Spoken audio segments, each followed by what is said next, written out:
Good evening student. আজকে আমরা আমাদের লিমিট পার্ট 2 লপিটাল রুল সম্বন্ধে বেসিক্যালি আমরা কথা বলবো। তো এখানে দেখো আমরা লপিটাল রুলের হেল্প নিয়ে এই ফার্স্ট কিছু লিমিট লিখেছি, আমরা সেগুলোকে সলভ করব। তো লপিটাল রুলটা কি সেটা আগে আমাকে জানতে হবে। লপিটাল রুল হচ্ছে তোমাকে আগে দেখতে হবে যে যদি কোনো লিমিট 0/0 বা ইনফিনিটি আপন ইনফিনিটি ফর্মে থাকে তখনই কিন্তু আমরা ওই লিমিটটায় লপিটাল রুল অ্যাপ্লাই করতে পারি, আদারওয়াইজ কিন্তু না। মানে বারবার করে এই কথাটা মাথায় রাখবে, যদি কোনো লিমিট 0/0 বা ইনফিনিটি আপন ইনফিনিটি ফর্মে থাকে তখনই আমরা লপিটাল রুলটাকে ইউজ করব।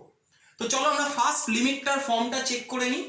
এখানে আমরা যদি জিরোটা বসাই tan 0 0 আর এটাও 0, তার মানে এই লিমিটটা কিন্তু 0/0 ফর্মে রয়েছে। তো লপিটাল রুল অ্যাপ্লাই করলে কি হয়, লপিটাল রুল দিয়ে যখন আমরা কোনো লিমিটকে সলভ করি তখন আমরা নিউমেরেটর আর ডিনোমিনেটরকে ডিফারেন্সিয়েট করতে থাকি। ততক্ষণ অবধি ডিফারেন্সিয়েট করতে থাকবো যতক্ষণ অবধি না either numerator or denominator or both constant ফর্মে চলে আসে। তো চলো এটাকে আমরা ডিফারেন্সিয়েট করা স্টার্ট করি এক নাম্বার লিমিটটাকে। তাহলে limit x tends to 0, tan x এর ডিফারেন্সিয়েশন তোমরা জানো sec স্কয়ার x, আর x কে ডিফারেন্সিয়েট করলে কিন্তু 1 চলে আসে। তাহলে দেখো এটা একটা কনস্ট্যান্ট ভ্যালু আমরা পেয়ে গেছি। এবার আমরা তখন ডাইরেক্ট লিমিটিং ভ্যালুটা এখানে বসিয়ে দেব।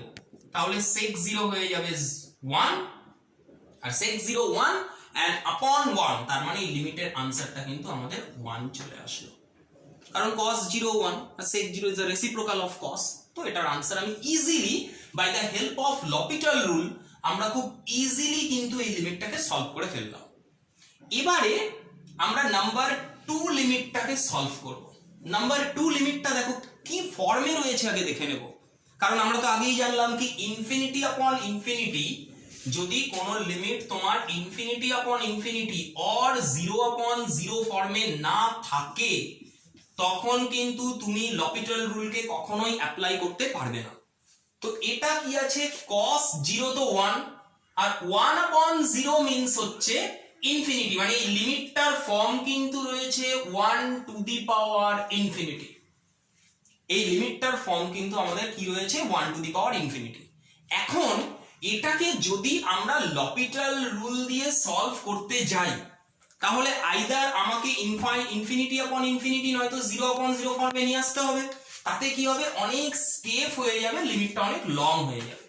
তো 1 to the power infinity related লিমিটকে কি করে আমরা তাড়াতাড়ি করে সলভ করব চলো আজকে দেখে নিই।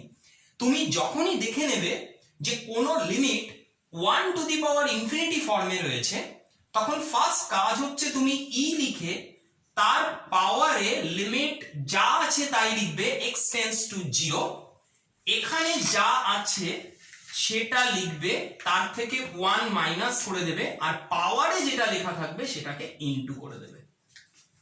তাহলে দেখো আমরা কি করলাম, 1 টু দি পাওয়ার ইনফিনিটির সময় আমরা ই টু দি পাওয়ার লিমিট যা থাকবে সেটা লিখবো, এখানে যা থাকবে তার থেকে 1 মাইনাস করে দেব আর পাওয়ারে যেটা থাকবে সেটাকে ইনটু করে লিখব।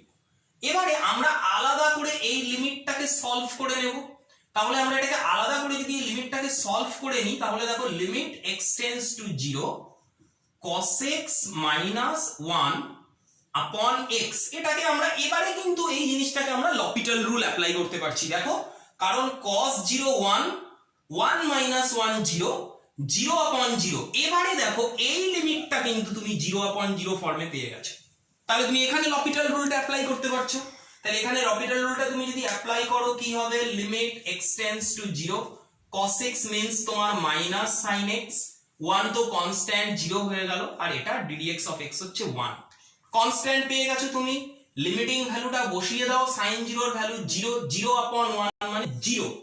এবারে তাহলে কি হলো, এই টোটাল লিমিটটার ভ্যালু তুমি পেয়ে গেলে 0, তার মানে আনসারটা হবে e টু দি পাওয়ার 0 আর e to the power 0 means কিন্তু 1। দেখো এই টেকনিকটা তুমি যদি মনে রাখো তাহলে 1 টু দি পাওয়ার ইনফিনিটি ফর্মের লিমিটগুলোকে কিন্তু তুমি ইজিলি সলভ করতে পারবে।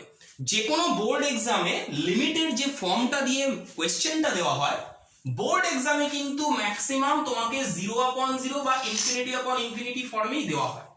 কিন্তু কম্পিটিটিভ এক্সামে বেসিক্যালি জয়েন্ট এন্ট্রান্সে কিন্তু তোমাকে এই ফর্মটাকে খুব প্রেফার করা হয়, এই 1 টু দি পাওয়ার ইনফিনিটিটাকে।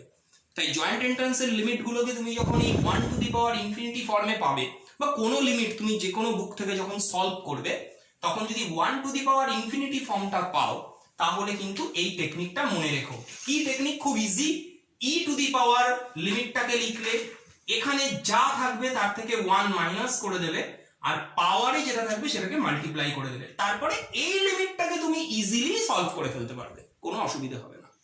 চলো লিমিটের আরো কিছু ডিফারেন্ট যেগুলো নর্মালি সবার প্রবলেম হয়, সেই লিমিটগুলোকে নিয়ে আজকে আমরা আলোচনা করব। তো এর পরে যে পার্টটা আমরা লিমিটের আলোচনা করব সেটা হচ্ছে গ্রেটেস্ট ইন্টিজার ফাংশন। এই লিমিটটা স্টুডেন্টদের অনেক ডিস্টার্ব করে। Greatest integer function. তো চলো এই ধরনের লিমিটগুলোকে সলভ করার আগে আমরা একটা গ্রাফকে বুঝে নিই।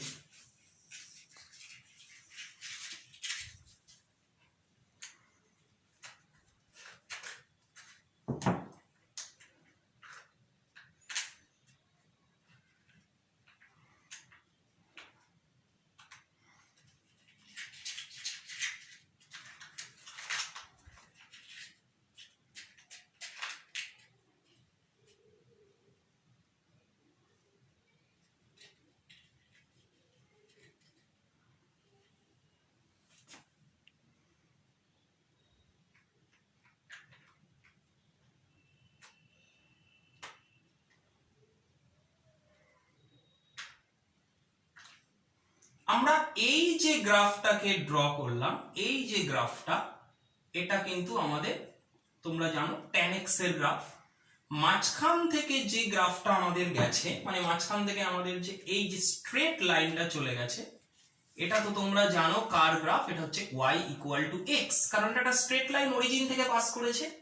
আর আমরা আরেকটা গ্রাফ দেখো এইভাবে গেছে, এটাও তোমরা জানো কি এটা কার গ্রাফ, এটা হচ্ছে আমাদের sin x এর গ্রাফ।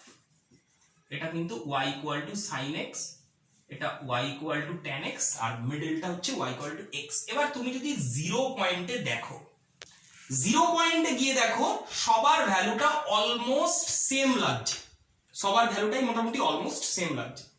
কিন্তু আমরা যদি এই গ্রাফটাকে একটু বড় করে দেখার চেষ্টা করি, জুম করে দিই, তাহলে কিন্তু এদের ভেতরে যেটা দেখতে পাবো যে tan x সবার থেকে বড় হবে, মানে tan x টা সব থেকে বড়, তারপরে তার থেকে x বড়, আর তারপরে sin x। গ্রাফিক্যাল রিপ্রেজেন্টেশনে আমরা দেখতেই পাচ্ছি। তো গ্রেটেস্ট ইন্টিজার ফাংশনটা করার সময় কিন্তু এই রিলেশনটাকে আমাদেরকে ভালো করে মনে রাখতে হবে, তাহলে আমরা easily greatest integer function related যে কোনো লিমিট করে ফেলতে পারবো। তাহলে চলো একটা লিমিট নিয়ে আমরা, ধরো আমাদেরকে এরকম একটা লিমিট দেওয়া রয়েছে, কি limit x tends to 0 greatest integer function of sin x by x। দেখো আমরা এখানে কি দেখে আসলাম, x টা বড়, কার থেকে বড় না sin x এর থেকে। তাহলে sin x এর থেকে যদি x টা বড় হয়, তার মানে তোমরা তো বুঝতেই পারছো কি sin x বাই x টা অবভিয়াসলি লেস দ্যান 1 হবে, একের থেকে ছোট হবে। কারণ দেখো x বড় আর x লাই করছে ডিনোমিনেটর পার্টে, তাহলে আলটিমেটলি এই ভ্যালুটা তো ছোট হবে। কিন্তু ছোট মানে কিন্তু আবার এটা ভেবো না যে খুব ছোট, খুব ছোট নয়, মানে 1 এর থেকে জাস্ট, মানে তুমি ধরে নিতে পারো এটা 0.999999 এরকম একটা ভ্যালু। তো এরকম একটা ভ্যালু তুমি যখন পাবে, তখন ওর গ্রেটেস্ট ইন্টিজার ভ্যালুটা কত হবে? 0, তাই না? কারণ 1 এর থেকে ছোটর জন্য ইন্টিজার ফাংশনকে 0, 1 এর থেকে জাস্ট ছোট কিন্তু তার ইন্টিজার ভ্যালুটা তো সে 0। তার মানে দেখেছো আমাদের এই যে লিমিটটা, তার ভ্যালু কিন্তু 0। আশা করি তোমরা বুঝতে পেরেছো। গ্রাফিক্যাল রিপ্রেজেন্টেশন থেকে আমরা দেখতে পাচ্ছি কি 0 পয়েন্টে মোটামুটি 3 জনের ভ্যালু সেম, মোটামুটি ভাবে। কিন্তু এটাকে যদি আমরা একটু জাস্ট লার্জ করে তুমি দেখো, তাহলে লার্জ করে তুমি দেখবে ম্যাক্সিমাইজ আছে tan x, তারপরে x, তারপরে sin x। তার মানে x এর ভ্যালুটা sin x এর থেকে সামান্য বড়। তাহলে যদি বড় হয় তার মানে এই ভ্যালুটা 1 এর থেকে সামান্য ছোট, মানে 0.9999। এর জন্য ইন্টিজার ভ্যালু তুমি কিন্তু পাবে 0। কিন্তু যদি তোমাকে এরকম ভ্যালু দিয়ে দেওয়া হতো কি limit x tends to 0 x upon sin x, তখন কি হতো? দেখো এই রিলেশনটা থেকে আমরা ইজিলি এবার দেখে ফেলতে পারবো। x বড় sin x ছোট, তার মানে এটা মোর দ্যান 1, মানে ধরো এরকম একটা ভ্যালু আমরা পাবো 1.00000000001 এর মাঠে কিছু ভ্যালু পাবো। তার জন্য ইন্টিজার ভ্যালু কত? তার জন্য ইন্টিজার ভ্যালু কিন্তু 1। তাহলে এই লিমিটটার কিন্তু আনসার 1 হয়ে যাবে। আশা করি তোমরা বুঝতে পেরেছো। সবথেকে ইম্পর্টেন্ট হচ্ছে গ্রেটেস্ট ইন্টিজার ফাংশনের এই রিলেশনটা। এই রিলেশনটা তুমি যদি মাথায় রাখো তাহলে গ্রেটেস্ট ইন্টিজার ফাংশনের যে কোনো লিমিট তুমি ইজিলি করে ফেলতে পারবে। ধরো যদি আমরা আরেকটা লিমিট নিই, limit x tends to 0 tan x upon sin x, তাহলে কত হবে বলো? দেখো tan x sin x এর থেকে বড়, তো tan x sin x এর থেকে বড় মানে এই ভ্যালুটা নিশ্চয়ই মোর দ্যান 1। তো মোর দ্যান 1 এর জন্য তোমার ইন্টিজার ভ্যালু কত হবে? 1 হবে। এটাই তোমার আনসার। মানে এবার তুমি অবজারভেশনেই আনসার বলে দিতে পারছো। এই রিলেশনটা যখন তোমার বোঝা হয়ে গেল তখন কিন্তু তুমি গ্রেটেস্ট ইন্টিজার ফাংশনের অবজারভেশন দিয়েই বলে দিতে পারছো যে কার আনসার কি হবে। তো এই ধরনের লিমিটগুলোতে আশা করি তোমাদের আর কোনো সমস্যা হবে না। চলো আজকে আমাদের লিমিটের সবথেকে লাস্ট যে টপিকটা বাকি রয়েছে সেটা নিয়ে আলোচনা করছি। গ্রেটেস্ট ইন্টিজার ফাংশনেরই ইনভার্স, যদি ফাংশনটা ইনভার্স হয় তখন কি হবে দেখো, সেই ব্যাপারটা নিয়েও আজকে আমরা একটু দেখে নিই। তো আগে আমরা তাদের গ্রাফিক্যাল রিপ্রেজেন্টেশনটা দেখব। গ্রাফিক্যাল রিপ্রেজেন্টেশনটা দেখার পরে কিন্তু আমরা সেই লিমিটগুলোকেও সলভ করব। দেখো ফার্স্টে আমরা যখন নরমালি দেখেছিলাম কি দেখেছিলাম কি tan x x এর থেকে বড়, x sin x এর থেকে বড়। তাহলে ইনভার্স ফাংশনে কি হবে? sin ইনভার্স x বড় হবে দেন x দেন tan ইনভার্স x। ঠিক উল্টোটা হবে। তো যদি উল্টোটা হয় তার মানে আই হোপ সো কি এই রিলেশনটা যখন তুমি বুঝে গেছো তখন যাই দিক, ধরো ওরা আমাদেরকে দিয়েছে limit x tends to 0 greatest integer function of sin inverse x upon x।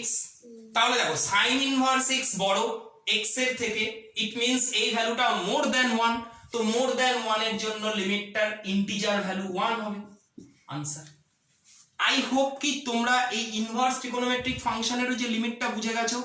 তাহলে তোমরা এই ভ্যালুগুলোকে জাস্ট এই রিলেশনটাকে মনে রাখলেই অবজারভেশন দিয়েই তুমি গ্রেটেস্ট ইন্টিজার ফাংশনের লিমিটগুলোকে ইজিলি সলভ করতে পারবে।